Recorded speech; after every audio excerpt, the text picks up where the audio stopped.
Bonsoir Christelle. Bonsoir Tom. Nous arrivons au 75e SITREP et nous sommes le 27 janvier 2018.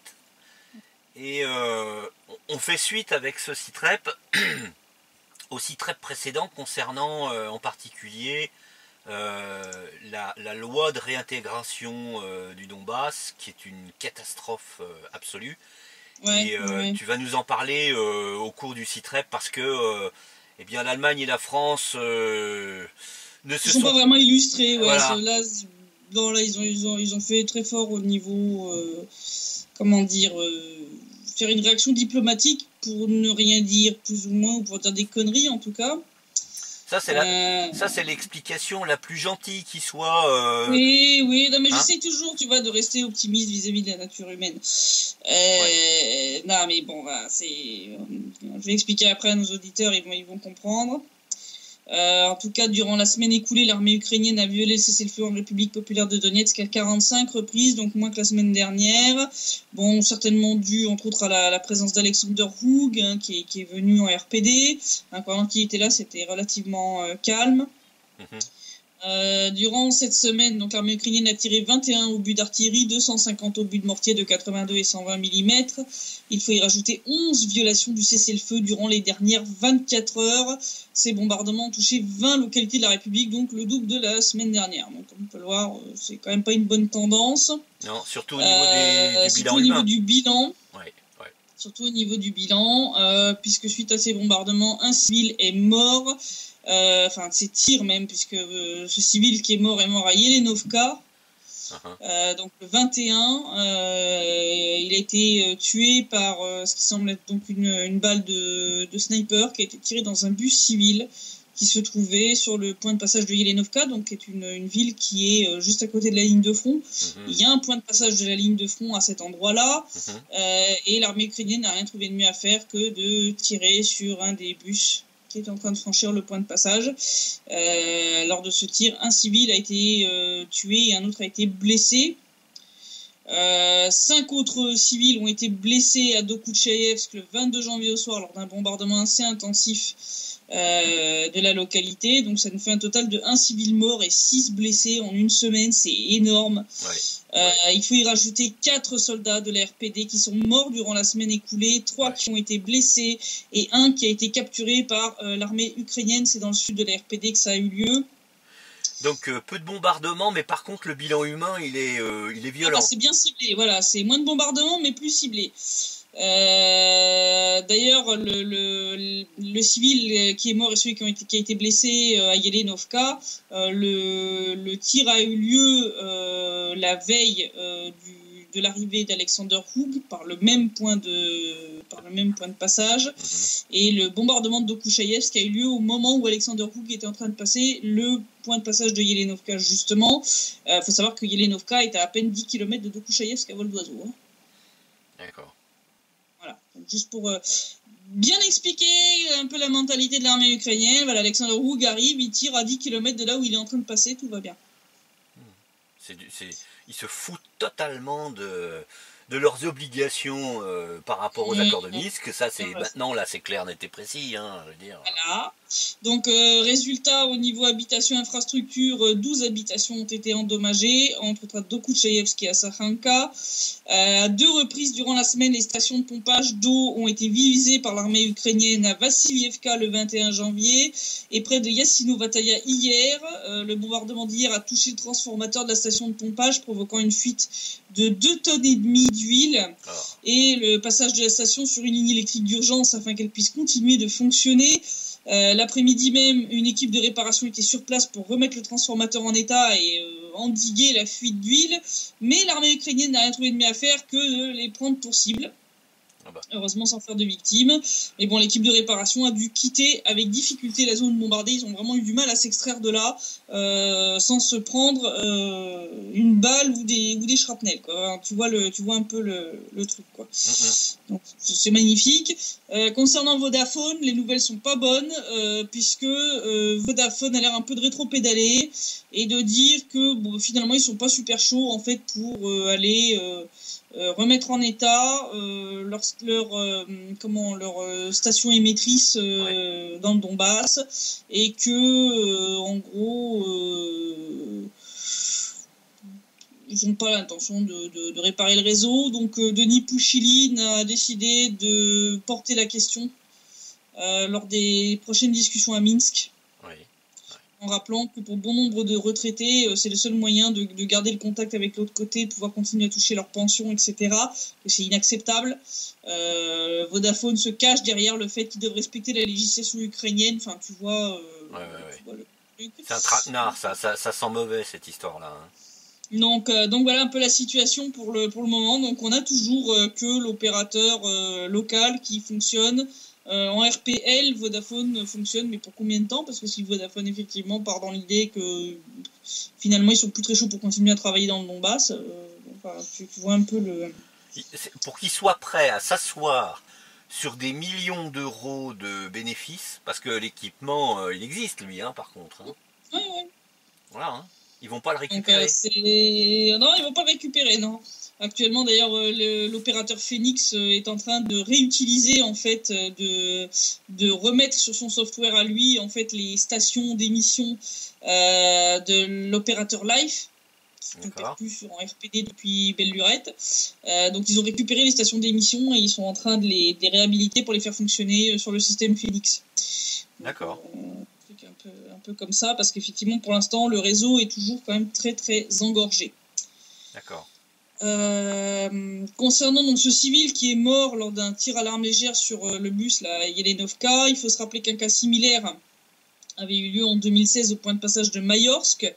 D'ailleurs, comme cette fois-ci, à l'époque aussi, le ministère ukrainien de la Défense, par l'intermédiaire des médias qu'il contrôle, avait bien entendu accusé les forces armées de la RPD de ces tirs, avait essayé par tous les moyens possibles de faire porter le blâme de ce qu'ils avaient fait à d'autres, hein, comme d'habitude. C'est la méthode ukrainienne, hein, c'est jamais de leur faute. Mais enfin, quand même, au final, pour ce qui s'était passé en 2016, il y a quand même un militaire de la 45e brigade des troupes aéroportées des forces armées ukrainiennes qui a été mis en accusation. Hein. Donc ça met un petit peu à mal leur propagande officielle, là. Ils sont toujours très doués dans l'organisation de la tromperie et des false flags. Hein. Très mauvais parce qu'ils sont incapables de se coordonner, rien du tout. Enfin, c'est des imbéciles, et tant mieux, parce que et puis, comme ça... surtout là, c'est vraiment évident, parce que là, par exemple, pour ce tir qui a eu lieu donc le 21 janvier, l'OSCE est venu sur place pour évaluer la situation et puis voir d'où venait le tir. L'OSCE a quand même clairement mentionné que le tir sur le bus à Yelenovka avait été effectué à partir des positions ukrainiennes. Hein, donc, ça se voit dans le rapport de la mission de l'OSCE du 22 janvier 2018, donc le lendemain de l'incident, et tous les documents relatifs donc à ces crimes ont été transférés au chef de la mission des Nations Unies pour les droits de l'homme, Fiona Fraser. Donc là ils vont avoir un petit peu de mal, hein, parce qu'effectivement ça se voyait, je veux dire, le point de passage de Yelenovka, donc il est en train d'arriver depuis la zone ukrainienne, et le tir est, donc les positions ukrainiennes sont là, la RPD est ici et le tir venait comme ça, donc c'était difficile de faire plus clair, hein. Je veux dire, là essayer de nous faire passer ça pour un tirement de la RPD, c'est des balles qui font demi-tour, tu vois, c'est comme dans l'assassinat de John Fitzgerald Kennedy à Dallas, hein. Je veux dire, les balles elles ressortent, elles repartent, elles reviennent. Ça me fait penser au 5e élément là, avec les balles là qui touchent leur cible, quelle que soit la direction dans laquelle tu tires. Tu sais, oui, exact, oui. Donc ça me fait un peu penser à ça. Si on parle de bilan en termes de victimes civiles depuis le début de la guerre, des chiffres pour la RPD et la RPL ont été rendus publics par les deux républiques. On a appris ainsi qu'en République populaire de Donetsk, donc depuis avril 2014, 4572 civils sont morts, dont 3967 hommes, 605 femmes et 76 enfants, donc mineurs en tout cas, donc de moins de 18 ans. Et rien qu'en 2017, sur le territoire de la RPD, 278 personnes ont été tuées, dont 2 enfants, et 595 autres ont été blessés, dont 14 enfants. En RPL, alors les chiffres que je vais donner pour la RPL sont un minimum qui doit être remis à jour. Pourquoi ? Parce qu'en fait, le médiateur de Lugansk a indiqué que au début de la guerre, de nombreux crimes n'avaient pas été enregistrés avant que les accords de Minsk n'entrent en vigueur. et que beaucoup de lieux d'inhumation n'ont pas encore été identifiés. Il y a plein de gens en République populaire de Lugansk qui ont été jetés dans des fosses communes à la va-vite parce qu'il y avait tellement de morts que c'était ingérable. Les morgues débordaient, enfin, c'était vraiment impossible à gérer. Donc, le bilan en RPL actuel, qui sera très certainement revu à la hausse, est de 1328 civils morts, dont 33 enfants. Ce qui nous fait en l'état actuel un total minimum donc de 5900 civils tués, dont 109 enfants depuis le début de la guerre dans les deux républiques. Donc je ne parle même pas encore des civils qui sont dans les zones actuellement occupées par l'Ukraine. Donc, encore des chiffres à rajouter. Hein. Voilà. Donc, ça donne une petite idée. Donc quand on vous parle de 10 000 morts dans cette guerre, on comprend bien qu'il y a un problème quelque part. Hein, parce que si tu rajoutes tous les soldats qui sont morts des deux côtés, le compte n'est pas bon. Hein, on est bien d'accord. On est déjà presque à 6000 civils. Tu rajoutes encore les soldats des deux côtés, sachant que Debaltsevo, ça a été une boucherie. Ilovaisk, l'armée ukrainienne, enfin, il y a des unités comme Haïdar qui ont été décimées. Je veux dire, non, on n'y est pas là. Hein. On n'y est pas du tout. Concernant l'état de l'armée ukrainienne, les pertes hors combat continuent. Alors le must du must, ça a été quand même à Mariupol, un officier qui a été pendu par ses compagnons d'armes, qui l'ont accusé de séparatisme, parce que bon, il avait eu quand même le culot de critiquer le gouvernement ukrainien actuel et ses actions dans le Donbass. Donc ça a eu lieu le 19 janvier, c'était le sous-lieutenant Dergachov, donc qui a été pendu, soupçonné d'avoir des liens avec les soi-disant séparatistes, à cause du fait qu'il a osé critiquer les actions des forces armées ukrainiennes dans le Donbass. La version officielle, bien entendu, du quartier général ukrainien est qu'il s'agit d'un suicide. Oh bah ça... Voilà. Hein et c'est même pas un bataillon néo-nazi en plus. Non, ça veut dire même d'être une assez bonne unité, une unité d'élite de l'armée ukrainienne. Donc même ces unités-là sont pas à l'abri de ce genre de choses. Visiblement, la liberté d'expression, même dans ce cadre-là, non, il y en a pas en fait. Hein. Et bon, c'est pas la seule perte hors combat qu'ils ont eue cette semaine, puisque le même jour, un autre soldat qui était en état d'ébriété plus qu'avancé. Je sais pas ce qu'il a fait, il avait une grenade avec lui, donc c'est le soldat Koltoun qui a péri suite à l'explosion d'une grenade sur le territoire du camp de la 30e brigade mécanisée située dans la région de Krasnogorovka. Ah bah. 2 morts, un soi-disant suicide, faut quand même être immonde pour oser appeler ça un suicide. Oh à quoi s'attendre de la part des autorités ukrainiennes avec tout ce qu'ils ont fait jusqu'à présent, hein? Non mais pas grand-chose de mieux. Si on regarde la situation politique, donc on a parlé la semaine dernière de l'absence de réaction de Berlin et de Paris après le vote de la loi de réintégration du Donbass. Ah oui, ça c'est clair, oui. Donc bon, j'avais dit déjà la semaine dernière que l'Allemagne, j'avais entrevu vite fait avant le CITREP une première réaction, donc ils étaient là en genre oui, on n'a pas lu, hein. Donc comme s'ils n'avaient pas eu le temps, je vais te dire depuis le premier vote qui avait eu lieu quand même l'année dernière. Un niveau aussi stratosphérique de foutage de gueule est franchement inquiétant, hein. Parce que là c'est plus du cynisme, là, on dépasse le stade, là, hein. Non, parce que bon, là c'est quand même... donc je vais décortiquer la déclaration allemande et la déclaration française pour nos auditeurs. Ça va bien vous montrer quand même que Berlin et Paris ils décident plus de quoi que ce soit. C'est Washington qui décide de la politique étrangère. Parce que bon, je rappelle quand même ce qu'on avait dit la semaine dernière, hein, aussi bien la Russie que plusieurs politiciens et analystes ukrainiens, hein, donc ont dénoncé le fait que donc cette loi de réintégration du Donbass enterre complètement les accords de Minsk. Et malgré ça, la France et l'Allemagne, qui sont, je rappelle, garantes des accords de Minsk, sont arrivés à se vautrer dans des déclarations.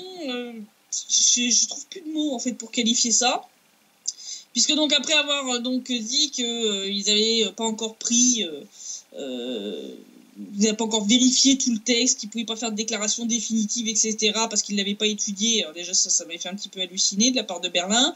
Oui. Hein, parce que bon, la version qui a été votée en deuxième lecture, c'est quasiment celle qui a été votée en première. Il y a très peu d'amendements qui ont été acceptés par la Rada. Déjà même après la première, le premier vote, le fait que les accords de Minsk avaient été retirés de la loi aurait déjà dû un petit peu réveiller l'Allemagne, mais non, hein. n'avaient pas affolé plus que ça. Mais alors le must, en fait, c'est ce qu'ils ont dit en fait après Berlin. Donc c'est Stephen Seibert, donc le porte-parole du ministère des Affaires étrangères allemand, qui après avoir dit donc qu'ils n'ont pas vérifié le texte, je rappelle, indique néanmoins que selon lui, la loi souligne l'engagement en faveur d'un règlement pacifique et n'a pas pour but d'aggraver la situation. Bon, je suis désolée, Stephen, je vais te tutoyer. On va reprendre depuis le début. Parce que là, je rappelle qu'on a donc une loi pour ceux qui ne l'ont pas lu, qui n'ont pas vu mes articles ou écouté les sites précédents. Donc, la loi de réintégration du Donbass, la seule mention aux accords de Minsk qui se trouvait dedans, je rappelle qu'il est la seule procédure de règlement pacifique du conflit, a été retirée dès le vote en première lecture de la loi. Cette loi déclare qu'un des garants des accords de Minsk, à savoir la Russie, est le pays agresseur, le tout sans preuve, c'est pas grave. Cette loi prévoit d'utiliser l'armée ukrainienne en dehors de tout cadre constitutionnel, du genre déclaration de guerre ou loi martiale. Voilà. Cette loi met en place un quartier général unifié des forces armées du pays pour repousser l'agresseur imaginaire.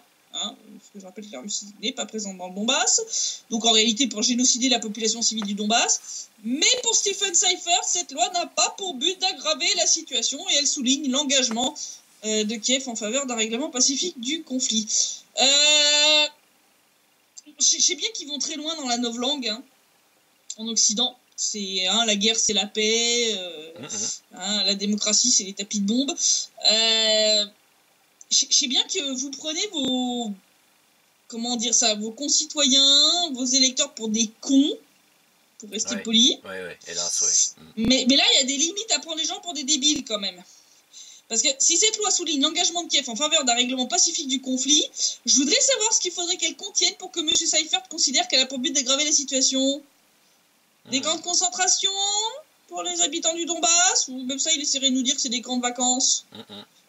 Non, parce que bon, là, je sais pas ce qu'il lui faut à ce monsieur. Et lénifiant, le terme lénifiant, le qualificatif de lénifiant, c'est comment dire un doux euphémisme. C'est prodigieusement cynique. Mais attends, parce que Paris a réussi à faire encore, je sais pas s'il faut dire mieux ou pire en fait. Parce qu'avec eux là on a le pompon quand même. Parce que donc il y a eu une séance de questions-réponses avec la chancellerie, enfin le ministère des Affaires étrangères. Donc il y a quand même quelqu'un qui a posé quand même la question de savoir est-ce que cette loi de réintégration du Donbass ne rentrerait pas potentiellement en contradiction avec les accords de Minsk. Tu vois, le journaliste il était un petit peu sur les pieds. Oui, sur des œufs. Il marchait sur des œufs quand même, sur la pointe des pieds. La réponse de la diplomatie française a été d'une bêtise abyssale. Je vous la livre, elle est... Ouvrez bien grand les oreilles. Donc il commence tout de suite par... L'Ukraine a adopté le 6 octobre 2017 une loi permettant de renouveler pour 1 an le statut spécial dans le Donbass, marquant ainsi son engagement à mettre en œuvre les accords de Minsk. Déjà, on part mal, parce qu'il commence déjà par une tentative de botter en touche en parlant d'une autre loi, en oubliant de préciser que cette loi en question a été profondément remaniée par rapport à la première version de ce statut spécial, qui datait il y a 3 ans en arrière, que cette nouvelle version ne répond absolument pas aux exigences des accords de Minsk, puisque toute la partie politique, les élections, etc., l'amnistie, tout a été passé à la trappe. Donc cette loi n'est que de l'enfumage, faut quand même appeler les choses comme elles sont. Donc comme preuve d'engagement de la mise en œuvre des accords de Minsk, j'ai déjà vu mieux, personnellement, que ce genre de truc. Enfin bon, on va lire la suite. Donc la suite, ça dit quand même, tenez-vous bien, asseyez-vous pour ceux qui ne sont pas assis. L'adoption de la loi sur la garantie de la souveraineté de l'Ukraine sur les territoires temporairement occupés des régions de Donetsk et de Luhansk le 18 janvier concerne l'organisation interne des structures civiles et militaires de l'Ukraine dans le contexte du conflit dans l'est du pays. Cette loi ne saurait remettre en question la mise en œuvre par la Russie et l'Ukraine des accords de Minsk. J'ai relu ce passage-là 3 fois avant de comprendre que non, je l'avais bien lu et que je l'avais bien compris. Parce que je me suis dit, c'est pas possible, là, on touche le fond, là. Parce que la personne qui a pondu cette réponse, je ne sais pas qui c'est, hein. Soit cette personne n'a pas lu le texte de loi voté par la Rada, et ou cette personne a le QI d'une huître cuite à la vapeur, et ou cette personne est d'une hypocrisie sans borne. Oui, je mets et ou, parce que pour moi les options ne sont pas exclusives, ça peut se cumuler. Hein. Ça peut être un abruti fini qui n'a pas lu la loi et qui est en plus un hypocrite fini. Parce que je ne sais pas comment il faut qualifier autrement cette réponse qui est complètement totalement à côté de la plaque, là, vraiment à 300%. C'était inimaginable c'était même inimaginable d'oser sortir ça, oui, parce que bon, je veux dire, une loi qui désigne un des garants des accords de Minsk comme pays agresseur et même comme occupant les territoires de la RPD et de la RPL, ça jette complètement aux orties les accords de Minsk, qui prônent le retour de ces territoires sous le giron ukrainien par l'usage de la force militaire en dehors de tout cadre légal du point de vue constitutionnel. Et la diplomatie française est là en train de nous présenter ça comme si c'était une simple réorganisation interne des structures civiles et militaires de l'Ukraine dans la zone du conflit. J'ai fait un petit parallèle hein, dans l'article que j'ai fait sur ce sujet. C'est comme si après le vote des lois de Nuremberg, hein, je rappelle les lois qui limitaient les droits des juifs sous l'Allemagne nazie. C'est comme si on avait qualifié ça de simple réorganisation interne de la société civile allemande. Ou après le vote des pleins pouvoirs à Hitler, qu'on avait qualifié ça de grand pas en avant pour la démocratie. Ah non mais bon, parce que quitte à y aller dans la novlangue complètement débile, autant aller jusqu'au bout du délire. Hein. Là, moi je dirais que là on a passé très largement le stade. Hein. Je pense qu'on est on est dans le domaine de la perversion, de la psychiatrie même. C'est-à-dire que là... La psychiatrie, ah ouais, non mais là je crois qu'il n'y a pas qu'à la Rada qu'il va falloir mettre des barbelés avec des pancartes marquées asile psychiatrique, parce que le fin du fin, c'est quand même la dernière phrase du paragraphe, qui, je rappelle, présente la Russie comme étant partie prenante des accords de Minsk, alors que, je rappelle, elle n'est que garante. La Russie n'a pas à mettre en œuvre les accords de Minsk. C'est à l'Ukraine, la RPD et la RPL de mettre en œuvre ces accords dont ils sont les signataires. L'Allemagne, la France et la Russie n'en sont que les garants aux côtés de l'OSCE. C'est comme si j'exigeais de la France et de l'Allemagne d'appliquer les accords de Minsk et d'appliquer le cessez-le-feu. C'est complètement mongol, c'est du débilisme. En plus, ils omettent complètement la RPD et la RPL, qui, elles, par contre, sont bel et bien signataires des accords de Minsk, je le rappelle, et mettent la Russie comme acteur du conflit. Donc là, en gros, la diplomatie française fait sienne la novlangue ukrainienne sur ce conflit, et légitime quelque part cette loi de réintégration du Donbass qui désigne la Russie comme étant l'agresseur face à l'Ukraine, qui récupère aussi cette appellation de territoire temporairement occupé. Enfin, bon, c'est-à-dire que, si tu veux, il colle au discours ukrainien qui est une déclaration de guerre. Hein. C'est extrêmement grave. Hein. C'est extrêmement grave. Ils sont en train de nous emmener vers un conflit européen. Hein. Voilà, c'est exactement, les deux pouvoirs européens, allemands et français, sont en train de nous pousser à ça. Hein. C'est grave. Ce sont quand même les deux pays majeurs en Europe. Hein. Je rappelle que c'est quand même autour du couple franco-allemand que s'est construit l'Union européenne. Je le rappelle comme ça vite fait. Hein. Bon, j'épargne à nos auditeurs le dernier paragraphe complètement lénifiant sur l'importance de respecter le cessez-le-feu et de s'engager pour trouver une solution pacifique au conflit. Bon, ce qui veut plus rien dire. Je veux dire, quand on s'assoit à ce point sur la réalité, je veux dire là, les mecs ils sont à la haute stratosphère là, tu vois ils sont complètement déconnectés avec la réalité, c'est carrément effrayant parce que comme tu le disais, ça veut dire que la France et l'Allemagne sont prêtes à se laisser entraîner dans une guerre avec la Russie pour ne pas déplaire au réel patron et de l'Ukraine et de l'UE, à savoir les États-Unis. Donc ils vont laisser Kiev continuer sur sa lancée jusqu'à ce que la guerre atteigne l'Union européenne. Même la PCE, donc l'Assemblée parlementaire du Conseil de l'Europe, on peut difficilement qualifier d'être pro-russe quand même, a été bien plus critique vis-à-vis du texte de loi de réintégration du Donbass que Paris et Berlin réunis. Oui. Hein, puisque la PCE a quand même voté une résolution dans laquelle elle appelle les autorités de Kiev à modifier la loi de réintégration du Donbass pour la mettre en conformité avec les accords de Minsk et à garantir les droits humanitaires et la protection sociale de la population dans le Donbass. C'est d'ailleurs un député de la Rada du bloc d'opposition qui s'était donc opposé, je rappelle, à cette loi. Donc c'est Vadim Novinsky qui a rapporté donc cette information mercredi sur son compte Facebook.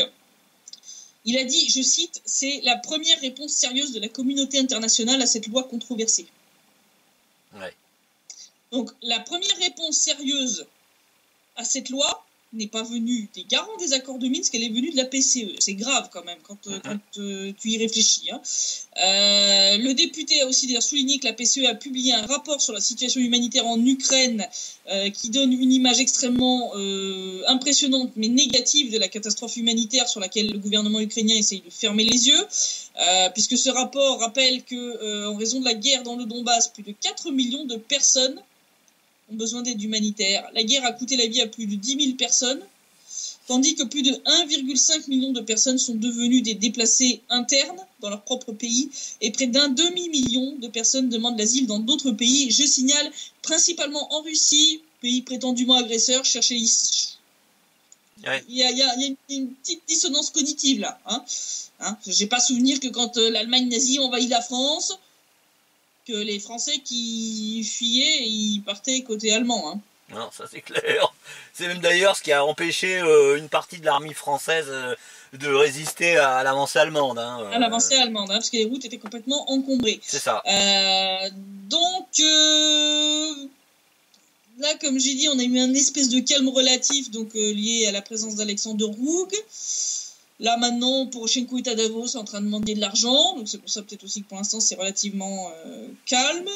Mais bon, en attendant que les garants des défunts accords de Minsk se réveillent, donc l'Ukraine, elle peut continuer à jeter de la terre sur Minsk 2, qui est déjà dans sa tombe. Bah oui. Pour moi, je vois clairement un grand risque de reprise du conflit et d'extension potentielle sur le continent européen. Et c'est pas quand ça sera... quand la guerre sera déjà aux portes de la France ou de l'Allemagne qu'il faudra commencer à hurler et dire qu'il faudrait résoudre pacifiquement le conflit. Ça sera trop tard. Hein. Et d'ailleurs, les déclarations dont tu avais fait la lecture juste avant, c'est un blanc-seing offert à Kiev de la part de l'Allemagne et de la France. Parce que une lecture aussi biaisée, parce que biaisé, c'est encore un euphémisme. C'est encore un euphémisme, c'est carrément complètement déformé, ça n'a plus rien. On voit un chat blanc et on appelle ça un chien noir. C'est ça. Et donc, quand on en arrive à ce tarif-là, parce qu'ils sont, qu'il y ait des gens stupides à l'intérieur du gouvernement, ça me paraît évident, mais tous les gens ne sont pas inconscients des conséquences de ce qui se passe avec cette loi. Ils se disent qu'ils vont y échapper, ils s'en foutent. On est gouverné par des élites qui eux, pensent avoir assuré, leur miche, leurs fesses, et puis qui vont laisser les autres aller se faire massacrer. C'est pas eux qui vont être dans les tranchées à faire la guerre ou sur le front. Faut pas rêver. On peut d'ores et déjà vraiment pousser les Français à se révolter contre ça, parce que c'est eux qui iront se faire massacrer sur le front de l'Est. Hein. Et on rappelle les conséquences de ce qui s'est passé pendant même s'il y en a un qui un napoléonien, un adepte de Bonaparte. Un Napoléon, oui, mais bon, suffit quand même de se rappeler de comment a fini Napoléon lors de sa campagne de Russie, et puis de comment a fini Hitler après sa campagne de Russie. C'est ça. Voilà. Ça n'est que l'histoire. Voilà, je veux dire, historiquement, à chaque fois qu'il y en a qui ont essayé d'envahir la Russie, ça s'est mal fini pour eux dans la plupart des cas. Voilà. Donc, pendant ce temps-là, en Ukraine, ça va de mal en pis, puisque l'Ukraine doit au Fonds monétaire international plus de 12 milliards de dollars. Pas une petite somme. Oui. Et puis on voit de moins en moins comment elle va pouvoir payer, parce que l'Ukraine a de plus en plus de mal à obtenir de nouveaux prêts du FMI. D'ailleurs, Kiev commence déjà à dire que potentiellement, ils vont suspendre la coopération avec le FMI cette année. C'est-à-dire, en gros, comme on ne va pas pouvoir les rembourser, on va arrêter les frais. Ça ne va pas les sauver pour autant, mais bon. Ça ne va pas les sauver pour autant. Je rappelle que la Banque nationale ukrainienne n'a en actif que 18,8 milliards de dollars. Ça n'a pas encore été détourné, ça. 18,8 milliards de dollars de stock, quand tu dois 12 milliards au FMI, plus 3 milliards à la Russie, plus 2 milliards pour le gaz, on voit qu'il y a quand même un petit problème là. Cette situation vient de la réticence de Poroshenko à lutter contre la corruption, puisque le FMI bloque la prochaine tranche d'aide à cause de ça, ce qui risque de provoquer un joli défaut de paiement. Ce qui entraînera dès cette année une hausse de l'inflation et une dévaluation de la monnaie nationale, ce qui est déjà le cas, je signale, puisque la hryvnia continue de se casser la gueule presque sans discontinuer. Hier, elle s'est changée à 36 grivnia pour 1 euro. Là, elle est à 35,5 aujourd'hui. Enfin, à mon avis, ça va continuer à chuter. Hein. C'est juste un très léger regain temporaire. D'après le vice-président de la Banque nationale ukrainienne, Dmitry Sologoub, Kiev pourrait suspendre donc, sa coopération avec le FMI dès cet été si l'Ukraine ne reçoit pas une nouvelle tranche d'aide d'ici juillet.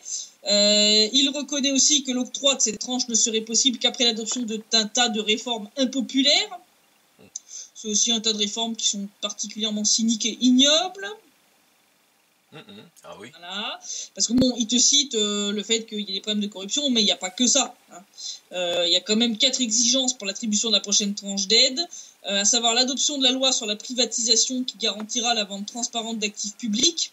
Bon, en vrai, c'est la loi sur la privatisation qui va permettre d'acheter des terres à pas cher. La réforme des retraites qui a déjà été adoptée. La création d'une cour anticorruption et le règlement du problème des prix du gaz. Donc, ils veulent encore augmenter les prix du gaz.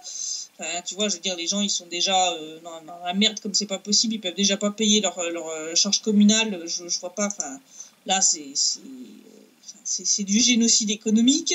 Donc même si la corruption absorbe 2% de croissance du PIB national ukrainien chaque année, hein, on voit bien que là, si Poroshenko vote les réformes que le FMI exige, je pense que c'est peut-être de finir au bout d'une pique. En tout cas, il le sait.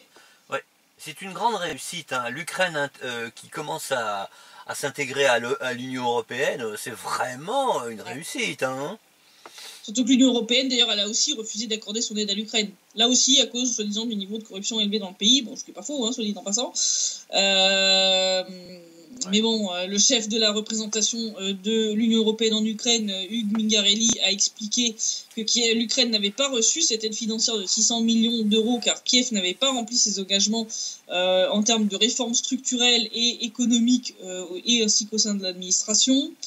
Je rappelle donc que l'Ukraine a besoin de nouvelles tranches d'aide pour rembourser ses dettes précédentes. Mais parce qu'il y a 12 milliards empruntés au FMI, il faut bien les rendre à un moment. Ah bah oui, c'est parce qu'ils ont emprunté à d'autres, parce qu'ils ont emprunté à l'UE, ils ont emprunté aux États-Unis.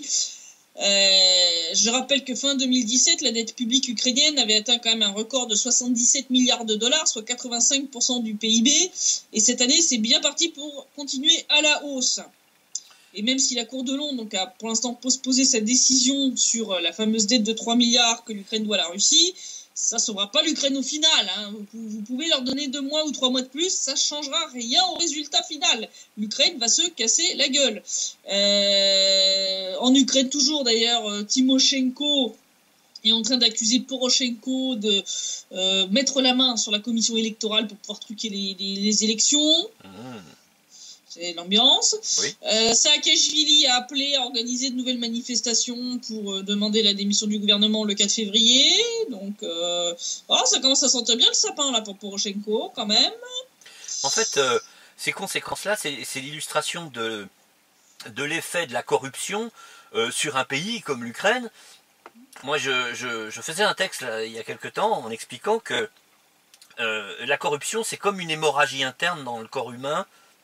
C'est le corps se vide de son sang par l'intérieur, hein, par l'évacuation naturelle, je dirais, et c'est la mort d'un pays. Hein. Là, c'est en train de se produire. L'Ukraine ne va pas s'en relever, et le problème, c'est que pour placer des gens qui sont pro-américains, il fallait que ce soit des corrompus. Bah oui. Désolé de voir les choses comme elles sont. Ah bah c'est clair. Donc de facto, le problème n'a pas pouvoir s'arranger. D'ailleurs, c'est le sujet de mon premier pendant ce temps-là à Kiev. Ils sont de retour, j'en ai mis 2. J'ai dû faire une sélection parce que j'ai plein de possibilités. Mais bon, à un moment, je me suis dit, il ne faut pas en mettre 2 trop d'un coup, il faut en garder en stock. Donc, on parlait de Davos, hein, le forum économique mondial de Davos. Et bien, lors de ce forum économique, la situation de l'Ukraine en termes de corruption a été abordée avec Sophia, ce fameux robot, là, vous savez, humanoïde, là, qui a fait peur à tout le monde en 2016 lors d'une interview, parce qu'elle a annoncé qu'elle voulait détruire les êtres humains. Oui. Ah oui. Voilà. Donc, on lui a posé la question de savoir, que faire avec la corruption en Ukraine. Elle a bugué. C'est pour dire quand même à quel point quand même le problème est insoluble. Même l'intelligence artificielle bug en essayant de le résoudre. Ça l'a mis complètement hors service. alors qu'il était justement dans la partie ukrainienne du forum de Davos. Donc l'information a été donnée par une députée ukrainienne, Aliona Shkurm, qui donc a dit que donc le script de Sophia, donc quand même le robot le plus avancé au monde, est tombé en panne et le processeur a planté après la question que faire avec la corruption en Ukraine. Eh ben. Ce même robot, quand même, avant ça, avait quand même réussi à tenir une conversation sur l'intelligence artificielle, donc débattre de l'intelligence artificielle avec le PDG de la Sberbank. Bon, on voit que c'est pas juste un grille-pain quand même, hein. Elle a quand même un bon petit paquet de neurones électroniques. Et ben non, même elle n'arrive pas à trouver de solution à la corruption en Ukraine. Donc si même l'intelligence artificielle n'y arrive pas, là je crois qu'on est foutu. Hein, le bug, c'est même... Le bug, c'est pas la faute à Poroshenko, puisque lui, il refile que des chocolats magiques. Comme c'est un robot, si tu veux. Ouais, non, c'est clair. Bon, à mon avis, il en a fait une overdose il y a quelques temps de ça, parce que Poroshenko nous a offert un sublime lapsus révélateur lors de son discours à l'occasion de la journée de l'unité ukrainienne, en disant que les terres de la Crimée et du Donbass sont piétinées par la botte de l'occupant ukrainien. Oups. Donc je vais citer son discours en entier. Et donc il a dit et la fête joyeuse du jour de l'unité aura un goût amer pour les Ukrainiens, tandis que la botte de l'occupant russe piétine notre pays souverain ukrainien de la Crimée, Sébastopol, la région de Donetsk et de Lugansk. Donc, pour signaler le jour de l'unité, c'est un jour qui est célébré en Ukraine pour fêter donc la proclamation de l'acte de réunification de la République populaire ukrainienne et de la République populaire d'Ukraine occidentale en 1919, ainsi que l'indépendance de la République populaire d'Ukraine qui avait été proclamée le même jour en 1918. Ouais. Voilà, donc pour préciser un petit peu pour que les gens comprennent. Mais bon, c'est pas la première fois que Poroshenko se prend les pieds dans le tapis et nous fait des lapsus comme ça. En décembre, lors d'un discours à l'occasion de la journée du service diplomatique, il avait déclaré que personne ne connaissait mieux que les Ukrainiens eux-mêmes la méchanceté du régime ukrainien. Ah bah il avait dû en manger beaucoup de ces chocolats-là. Hein. Ouais. En janvier dernier aussi, il avait dû abuser pendant le jour de l'an, parce que là, en janvier de l'année dernière, en parlant avec les militaires de Mariupol, Poroshenko avait assuré aux soldats que l'occupation ukrainienne est temporaire. Voilà. Donc, pour qui il faut que t'arrêtes les chocolats magiques? Faut vraiment que t'arrêtes. T'as plus de neurones dans l'état de fonctionnement, tu finis par dire la vérité. C'est un peu problématique pour votre propagande, là, quand même, hein. Un peu. Il se laisse abuser par son inconscient, je crois, c'est ça. Ouais, ben, c'est le problème, en fait, quand t'es beurré, t'as plus les inhibitions, c'est le subconscient qui parle, donc voilà, donc c'est un petit discours de vérité, comme on dit, les gens bourrés et les enfants, c'est généralement ceux qui disent la vérité. Absolument. Voilà. Donc voilà un peu quelle est la situation. Je pense que là pour l'instant c'était relativement calme. Là on a passé 2 jours et une nuit à Zaïtsevo. On va faire une vidéo reportage bien entendu. Mais je pense que c'est le calme avant la tempête. Ouais. Là ils sont en attente de savoir quand est-ce qu'ils vont recevoir les missiles Javelin. Et je pense que dans pas très longtemps, ça va partir, quoi. Parce que voilà, la loi est votée, ils ont le blanc-seing de Paris et Berlin. Ah oui, là, c'est clair, hein, le blanc-seing, ça c'est un blanc-seing, c'est net, voilà, c'est net et précis. Hein. Ce qui incrimine automatiquement Berlin et Paris en cas d'agression contre le Donbass. Je pense que le moment venu, aussi bien Lavrov que Poutine se feront, je pense, un devoir et un plaisir certain à rappeler à Merkel et à Macron les déclarations de leur chancellerie. Oui. Je pense. Oui. Voilà. En temps utile, je pense que ce sera ressorti des cartons par la Russie pour faire taire un peu les cris d'orfraie, de vierges effarouchées, etc., auxquels on aura droit. Donc pour l'instant on voit que l'armée ukrainienne donc a vraiment ciblé les civils juste avant l'arrivée d'Alexander Houg. Il était à peine reparti d'ailleurs que les bombardements étaient repartis à la hausse. Là ça s'était un petit peu recalmé avec le forum de Davos parce que je pense qu'ils essayent quand même de faire profil bas. Bah oui. l'Ukraine. Mais je pense que ça va repartir assez vite. On le voit avec le fait de viser délibérément les civils. Ouais. À Dokuchaïevsk, c'était vraiment évident. Ils ont visé vraiment une zone qui est à plusieurs kilomètres de la ligne de front. C'est des provocations. Qui est assez proche. Oui, c'est des provocations. De toute façon, c'est le but, c'est de pousser les soldats de la RPD à répondre. Les gars le savent. Je veux dire, le commandement ici le sait. Donc, en tout cas, les discussions que j'ai avec aussi bien les civils que les soldats, pour eux c'est le calme avant la tempête et ça va repartir de plus belle. Et puis quelque part, c'est triste à dire, mais pour eux en tout cas, parce qu'ils veulent en finir quoi. Hein, les civils en ont ras-le-bol de se ramasser des obus sans que personne ne n'empêche ces salopards de continuer d'assassiner. Oui, bien sûr, hein, c'est très très dur. Il faut se rappeler que là, on va arriver à bientôt 4 ans de guerre. Hein. On va bientôt, en avril de cette année, ça fera 4 ans. C'est énorme, hein, 4 ans. C'est quand même beaucoup. La population civile, elle endure. Donc voilà un petit peu la situation. On voit bien que l'Ukraine est dans une situation économique inextricable. La Cour de Londres peut essayer de repousser jusqu'au printemps son verdict, etc. De toute façon, si jamais il rend un verdict qui est complètement délirant, la Russie ira entre guillemets en cassation, quoi. Hein. Je veux dire, ça c'est clair, la Russie laissera pas passer ce genre de délire. Donc on va avoir situation à suivre. Faut quand même garder à l'œil Saakashvili avec son rallye le 4 février là, pour exiger la démission. La mère Timoshenko aussi à surveiller de près. Mais bon, pour l'instant, je ne vois rien qui va réellement pouvoir freiner Kiev de mettre en œuvre sa loi de réintégration du Donbass. Dans sa forme la plus violente. Et en tout cas, on voit bien que les soldats ukrainiens se lâchent suite au vote de cette loi. Hein. Donc, ils tirent sur des bus civils. Dokuchaïevsk, ils ont vraiment massivement bombardé une zone purement résidentielle. Il n'y a vraiment aucun soldat, il n'y a pas d'équipement technique, il n'y a rien. Enfin, vraiment, ils ont tiré. Rien que tirer sur une station d'épuration ou un transformateur électrique, je suis désolé. C'est déjà ça, c'est des crimes de guerre. Hein. De toute façon, je le rappelle pour nos auditeurs.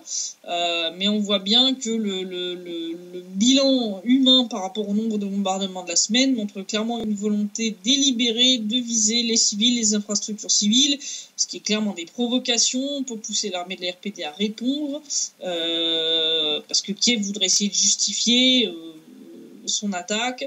On voit des mouvements d'équipement militaire actuellement vers le sud, donc près de Mariupol, et vers la zone aussi au nord de Gorlovka. Donc ils sont de nouveau en train d'essayer de grignoter la zone grise pour se rapprocher de Gorlovka, donc ça c'est plutôt mauvais signe.